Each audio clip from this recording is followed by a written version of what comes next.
Good evening. Welcome to Winnipeg. Now, how do I begin here? This is probably going to be the first episode, you might say, of the model ship Sprue Pen. The real one. Now, I know we did do this one here. One of the viewers suggested I call it the prototype. So that's what we're going to call it. This is the prototype. This was the test one. I just wanted to see what would it look like. Well, we know because we've seen it. In this evening's episode, what I want to do is pick out which pen kit I want to use. Now, this one here is called the Sierra, and this one here that I used for Tennessee Jim's pen or pen blank. This was the black palm wood, and this is called the Napoleon. It looks a lot like the Sierra kit, except it's a little bit more fancy. So I went downstairs to my workshop. So let me move this so I don't spill it again. Okay. And I brought up all my pen kits. And I've got a lot of them. See if I can turn this so you can see it without having them all fall out all over the place. This box is actually pretty heavy. And there's a lot of kits in here. Some of these packages contain more than one. Like, for instance, this one here, it contains two. This only has one. We'll talk about these in a minute. But there's a lot of different types of pen kits. But I concluded that what I want to do is end up with a pen that's going to show a lot of the sprue.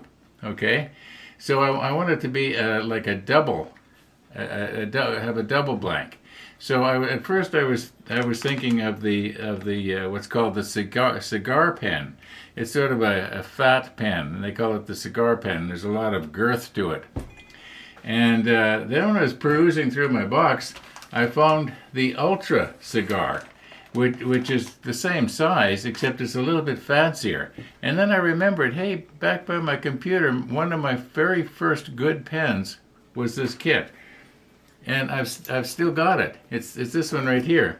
And that's actually made with mahogany. But this is the Ultra cigar. This thing's been kicking around and been banged around, and the gold is kind of getting worn off of it because it's not, it's not solid gold all the way through, or even gold plate. I think it's some sort of, anyway, it's, I've had it for a long time. This is, I would say, my favorite pen in that it's because it's one of the first ones I made. And it no matter which way you twist it, it will eject the nib.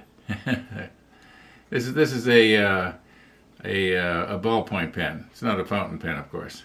I've made fountain pens, but they're just not me.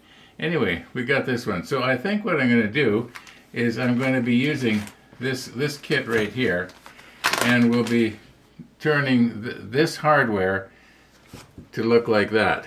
If that makes any sense. And this is all our hardware. We'll take a good look at it when it actually comes to the time. So basically that's all I want to do here this evening is just decide which kit I'm going to use, and I have.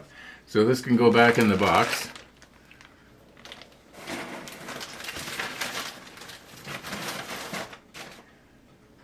And I'll fix it later. And I think we're pretty well decided which one we're going to use here.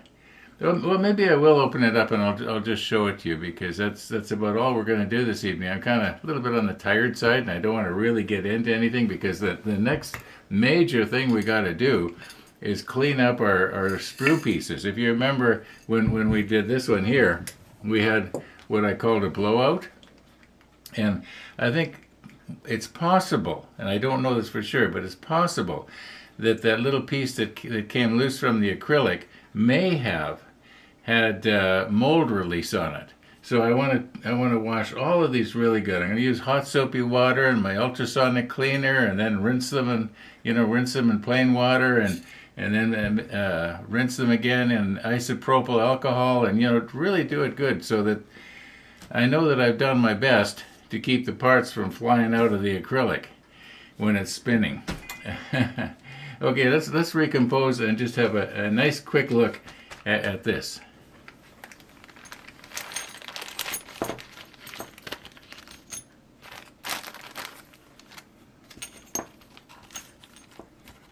Okay, I think most likely the best thing to do is to just sort of take these pieces out of their little packages and sort of line them up in the order of how everything would go together. And it might make a little bit more sense, because right now to someone who's never turned a pen before, this looks like a real puzzle, and actually it's not. It's actually well, this is probably the only piece you'll recognize, but okay, let me just rearrange everything here just a little bit, and I'll, I don't want to waste too much time here this evening doing this, but yeah, I'd just like you to see what the parts look like. Okay, unfortunately my voice is sort of going here this evening, but I've got everything laid out here, more or less the way it would go together. This would be like the cap, the screw-on cap. Well, that's this piece right here, and of course this piece down here is for the nib. Now everything you see here, except these two pieces, are going to end up together and end up looking like this.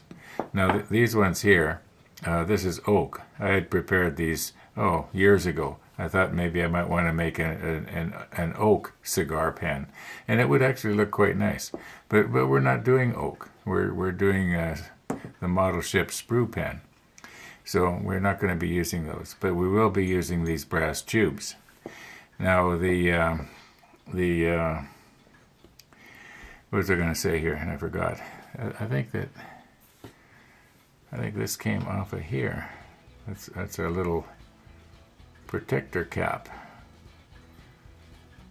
Well, I guess it doesn't really matter. We'd be peeling that off anyway. I guess I must have accidentally got it off the end there when I was... Anyway, it doesn't matter. I'm losing my train of thought here, aren't I? Okay, we are going to use four different sizes of bushings, because each one of these, like this, where this piece of wood comes up against right here, is not the same size as any of the other three spots. Each one of these four spots is a different size. So when you put your brass tubes on the mandrel, you got to get everything in the right order, otherwise your parts aren't going to fit together right. Anyway, I think I've done about everything I can do here or want to do here this evening as far as the pen kit goes. And in the next episode, in this, the next extra, that is, we will probably be cleaning our parts. But that may not be it may not be tomorrow, it might not be for a week, who knows. It just depends on how things go and how I feel. I mean, I want to keep this fun, right? If it becomes a have-to thing, then it's not fun anymore. Anyway, you can see now what we're going to make, so. And it should end up looking something like this.